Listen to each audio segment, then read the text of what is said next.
Les troupes ukrainiennes ont mené une attaque combinée contre la zone frontalière de la région de Koursk. De multiples dégâts aux maisons et aux voitures ont été constatés à Rilsk. Une femme a été blessée par des éclats d'obus. Les villes de la région de Belgorod ont de nouveau été la cible d'attaques de drones et de bombardements d'artillerie des forces ukrainiennes.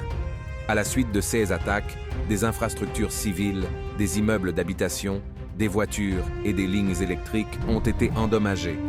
Dans le secteur de Starobelsk, les unités russes ont remporté des succès sur la rive ouest de la rivière Zerebets. De plus, les troupes ont pris le contrôle de plusieurs fortifications ennemies dans cette zone. Sur le secteur de Kremensky, des combats sporadiques se poursuivent dans la forêt de Serebriansky. Les troupes russes ont réussi à repousser les attaques de l'ennemi, le forçant à se retirer vers ses positions d'origine avec des pertes. Sur le flanc sud de Bakhmout, les combats se poursuivent pour la ligne de chemin de fer près d'Andreevka et de Kleshchevka. Malgré des pertes importantes, les forces ukrainiennes n'abandonnent pas leur tentative d'avancer vers la voie ferrée. Les troupes ukrainiennes continuent de bombarder quotidiennement le Donbass, notamment à l'aide d'armes à sous-munitions. Gorlovka et Yassinovataya ont été attaqués. 3 personnes ont été tuées, dont un adolescent, et 9 autres civils ont été blessés.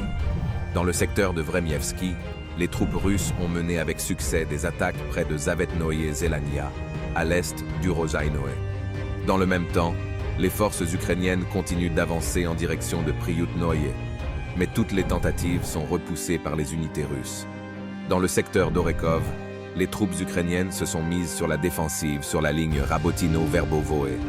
À l'heure actuelle, l'ennemi concentre tous ses efforts sur le maintien du contrôle des territoires qu'il occupe. Dans la région de Kherson, les principaux événements se sont déroulés dans la zone insulaire, où l'ennemi tente de tenir une tête de pont. Les troupes russes lancent des frappes ciblées contre l'ennemi et ne lui permettent pas d'étendre la zone sous son contrôle.